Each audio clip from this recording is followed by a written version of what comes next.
Your consistency is amazing. We talk about bowling consistency, don't we? But Mick, how's Joe going? Let me know that. Um, yeah, it'll be good. Uh, uh, uh, uh,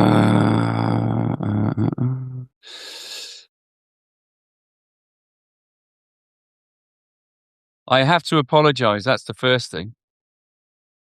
Um, I have just done a live analysis, and um, for some reason, it didn't connect to Substack.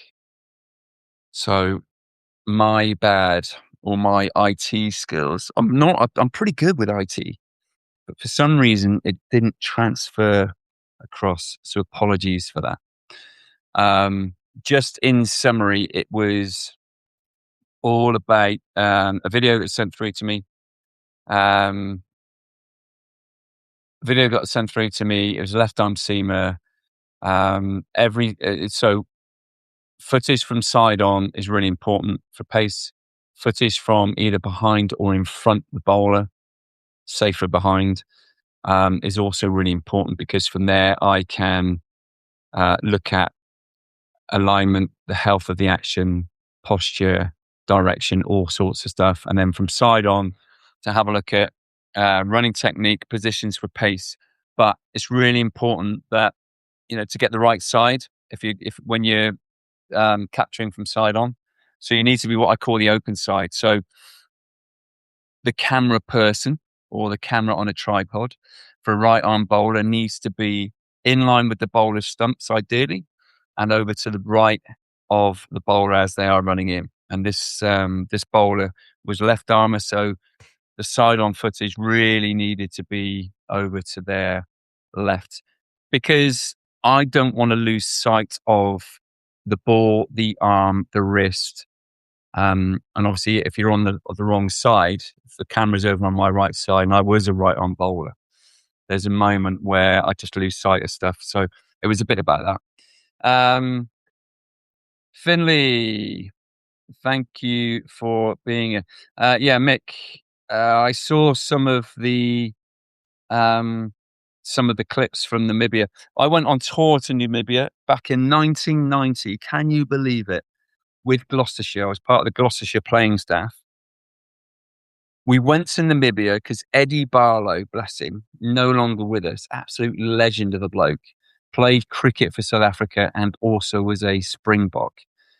Absolute beast of a man physically. He had good contacts in Namibia, and we went there. We played in an athletic stadium. They rolled out an artificial mat. It was brilliant. It was just brilliant. So I've no doubt that things have moved on a little bit from when we were there.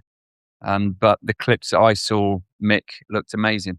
What I wanted to do here this evening, firstly, again, thank you for giving me your time. I mean, I do not take any of this stuff for granted. Jen, how are you?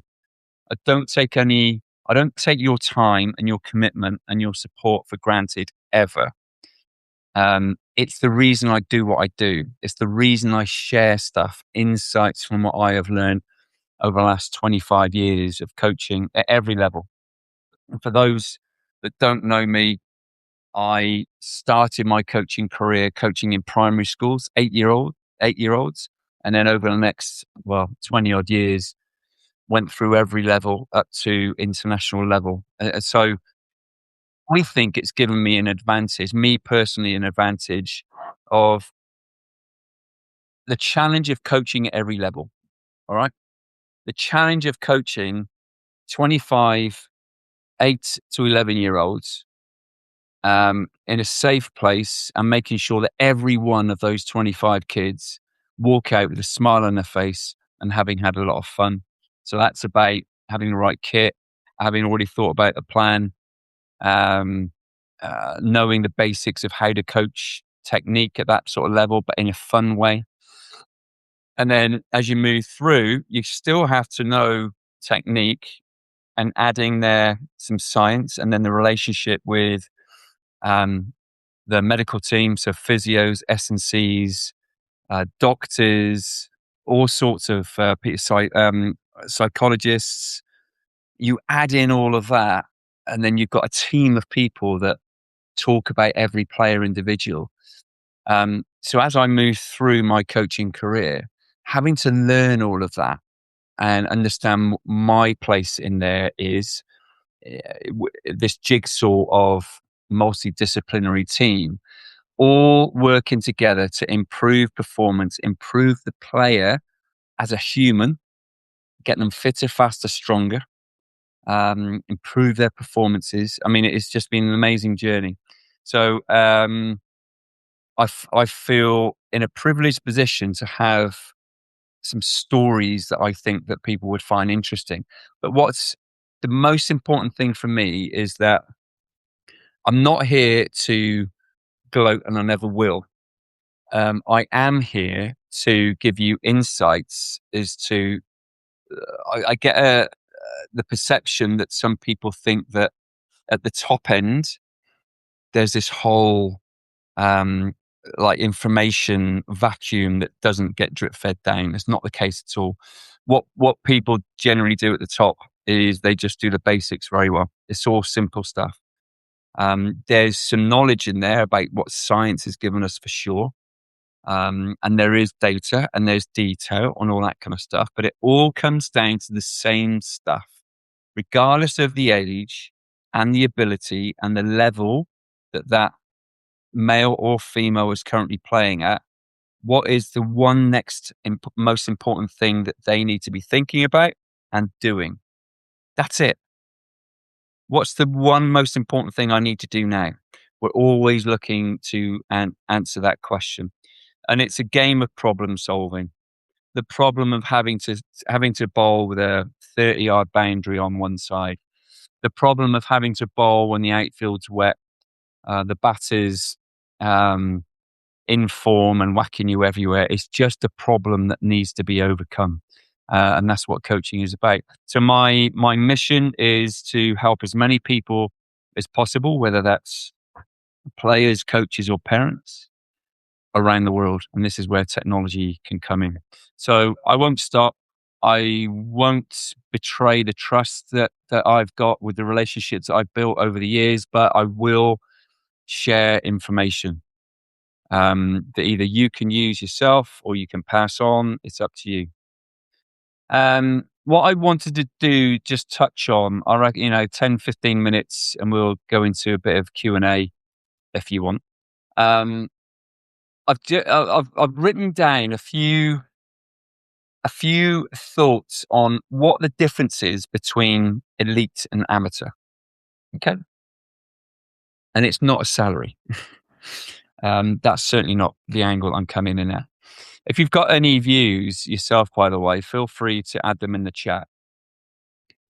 The pre-session, if I just go through just a few of them, I'm not going to go through all of them, but just a few of them. Preparation mindset, okay? Elite, professional, call it whatever you want. Training outside the club is a standard and not a bonus. So the elite, if they're playing in the first team or the second team or they're playing club cricket, their standards, the way they conduct themselves, their behaviors, the way that they prep, the way that they talk about the game, the way that they observe the game is consistent. Their standards are consistent. It also means that they train probably more and they thrive knowing that they are doing more when nobody is watching. All right. And then the amateur only train when the club schedules it, turn up to nets, bat bowl for an hour, and then go home. So there's a real difference with like purposeful practice, and it doesn't need to be like an all-time thing. To give an example, if you turn up for club training and you bowl, let's say 6 overs, all right, can you or can they have the ability to make sure that 12 of those 36 balls, they are focused on what they want to achieve? And that's it. That's the difference. A lot of bowlers at club nets, they just run in and bowl, you know, with nothing on it, no intention, um, no focus, um, no kind of link with, what's the one thing I want to get from this training session. And actually, it's a really simple thing to do if you want to improve. For those that don't want to improve, they just want to play the game. The game is there to be had fun. All right, be there with a bunch of mates, have fun, have a laugh and a giggle. But for those that do want to improve, that's one of them. A preparation mindset, going into each training session just with one simple thing you want to improve. It could be having a conversation with the coach about seam position, how to use a new ball, how to improve your Yorker, how to improve your off cutter, because in the next game, it's a wicket that bites a little bit when the ball gets into the surface. Just something really simple. So that's the first one, preparation mindset. Pre-session preparation. So elite players generally arrive a little bit earlier, have a plan for the session, touched on that already. They warm up with purpose. They know what they want to work on, touched on that already. Amateur players rush from work. There's no problem with rushing from work. We've all got stuff going on in our lives. But I do think that regardless of what time you turn up for training, even if it's late because of the work you've got to do, you spend a little bit time preparing before you go into the nets. And you don't warm up by bowling at batters. You warm up away from the nets. I'll touch on that in a minute. So yeah, I think it's just an intention thing. It's just being very clear, right? It's training. It's an opportunity to get better. Done. And just on the, I do think that bowlers, it's just my view, bowlers set the standard for training, my view. By that, I mean, if bowlers are disciplined, and if they can get off the long run, it's on grass, um, they stay behind the line, they prepare well, they make sure that, we talk about equipment and kit. I realize that, I've been in a fortunate position to have kit available and stuff, but I do like having a preparation area, an area where bowlers can do their mobility, an area where they can do their sprints, their runs, their back rolls, whatever it might be. But really, as much as anything, you're getting ready to bowl physically as well as mentally. You're getting switched on. There's a preparation area. And then the bowlers set the standards in nets by being as prepared as they possibly can be to make sure their first ball is on the money and really ask good questions of the batter. Bowlers talk with each other at the back of the nets. What are you seeing this batter do? Okay, what game have we got coming up on Saturday? Okay, we know the wicket's good. We know that generally it's short, straight. Okay, so let's challenge each other here on making sure we bowl more back of a length balls in this training session, where it's going to be more difficult. Get a feel for back of a length, because you don't want to be driven down the ground, because on Saturday, we got a short, straight boundaries, being very specific. And straight into length. That's where you prepare before you bowl your first ball. You want the batters to look up and see who is bowling against them, and they think, oh, they never give me anything to hit. There's never any loose balls. There's never any empty deliveries. There's always something on it. There's always heat, pace, seam is upright. It's generally hitting a good area. They normally bounce me, because that's, bowlers need to practice bowling bounces, just like batters need to practice facing bounces and stuff as well. So I really do believe that a preparation area can, as long as players buy into it and they do it, can immediately increase the standard of training. All right. Where it's not nasty, but it's intense, it's competitive. And that's where you want training to be more often than not. Um, I think that, what else should we do? I've got a loads down here, but, uh, uh, uh, uh, uh, yeah, okay, we just touched on that. So number 7 here is, session quality versus volume. So, elite focus on quality of practice.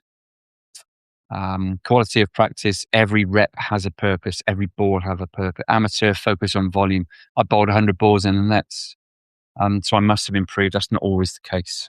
All right. So I guess what I'm talking about is in those very small number of comparisons between pro, elite players that are just a little bit above the rest of their teammates. It's that intentionality. It's knowing what they're designing their session even before the session starts. This is the one thing I want from today. This is why I want it. This is how the conversations are going to help me tonight achieve that. And they're very clear on knowing whether they've achieved it or not. Get feedback from the batters. Was I hitting the bat? Would I've if you were bowling at you, or if you were me, how would you have bowled slightly differently? Get feedback from the batters, get feedback from your bowling group. Always have a look at the ball when it gets thrown back to you. Are you hitting the seam?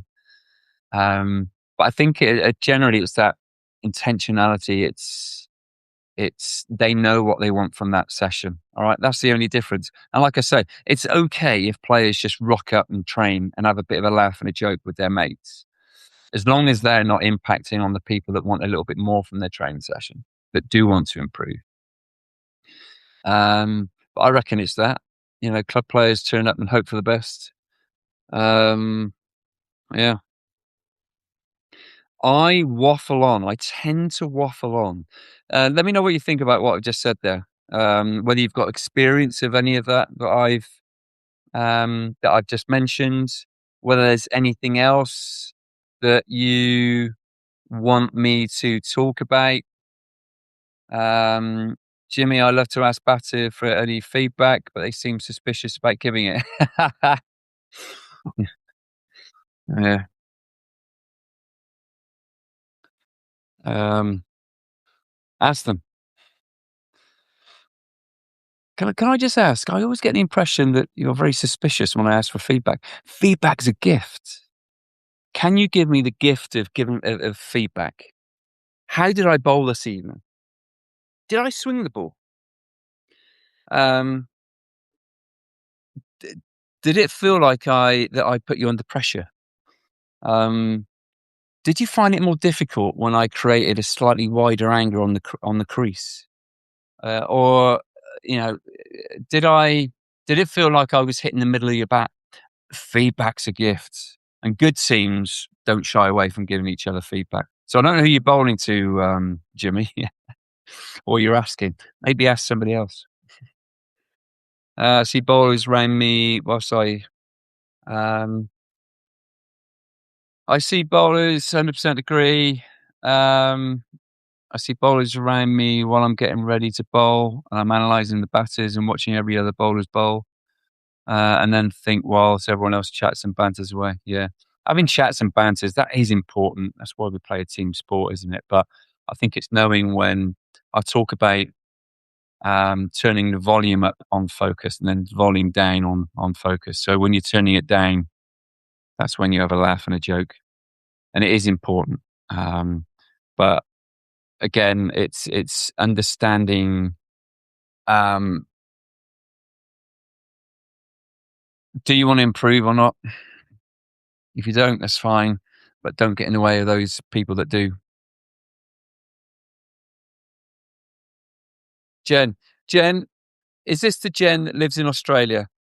I've not been on one of these lives for a while, and I must apologise for that. I am sharing some bits in Substack notes. Make sure that you've downloaded the Substack app, and you've subscribed to the Huddle, because pretty much on a daily basis, I do share stuff in there I've shared a couple of notes in there today about the importance of um,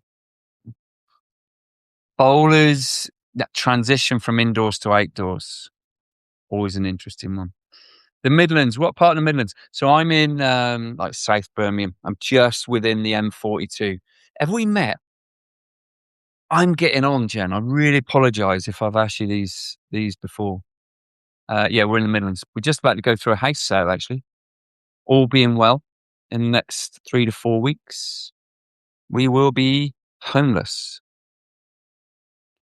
Not 100% certain what the next move is for us. Although I kind of know, but get this house sale through first. Yeah. Okay, mechanic. Um, okay, who else is on here? Right. Yeah, of course. But when your mentality is different to say a person who doesn't want to improve, plays cricket for fun rather than competing, then there's a bit of a conscious feeling where you go, I'm actually thinking and putting effort in and trying to improve as a 20-year-old while they're just there to social. Yeah, but uh, right, that's okay. You just got to respect the fact that people are there at that training session for different reasons. I always think it's really important to spend time with people that are there for similar reasons to you, because you can help each other out. All right. Any other questions before I gotta go?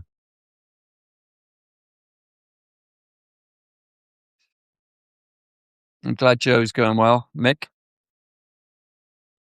Jared, thanks for joining. Uh, uh, uh, any other questions?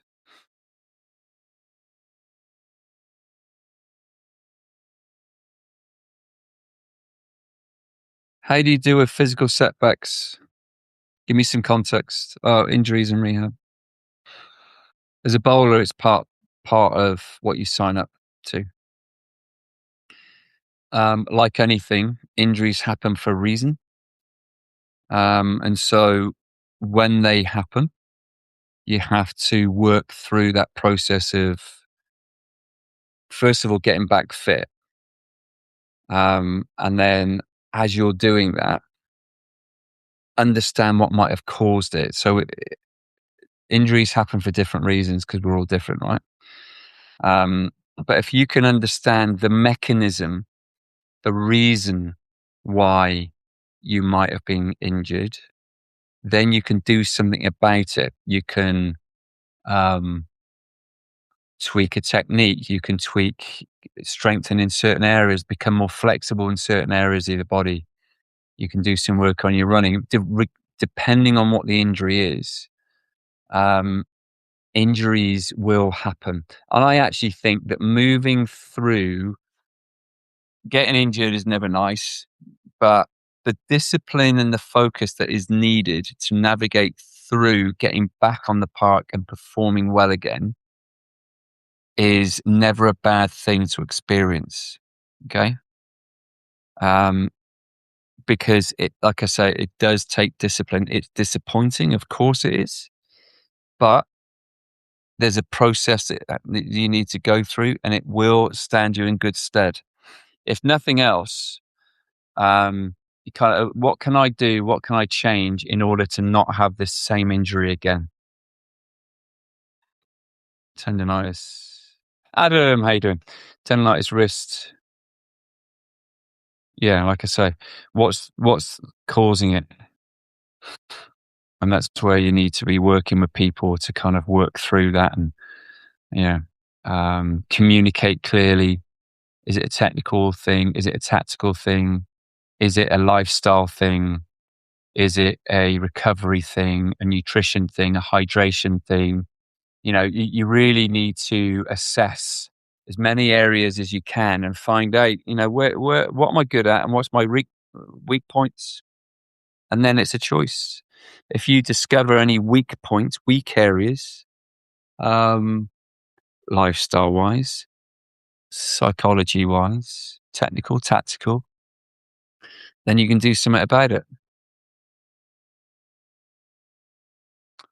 I'm going to have to go. They're all good questions, but It's time up for me. Apologies for the technical, the IT mishap earlier. Um, there was a live call where I analysed a bowler, went through my usual kind of process, but what I love about doing that is that because every action is different, you can't coach the same um, 100% detail with everybody because everybody is different. All right. So that's why I enjoy just kind of sharing. It's my process. It's not the right process or the wrong process. It's just my process. Hopefully, you're enjoying it. But I'll sort out my little um, IT issue. So on Substack, we don't miss out. Or you don't miss out on any of that. If you're on Instagram, then you would have seen me go through that earlier on. All right. Listen. Thank you. Really appreciate it. It's 8:30. I'm about to go for a bath. It's time for my evening wind down to have a good sleep. All right. Thank you. I hope you're all well. Thanks again, and I will catch you soon.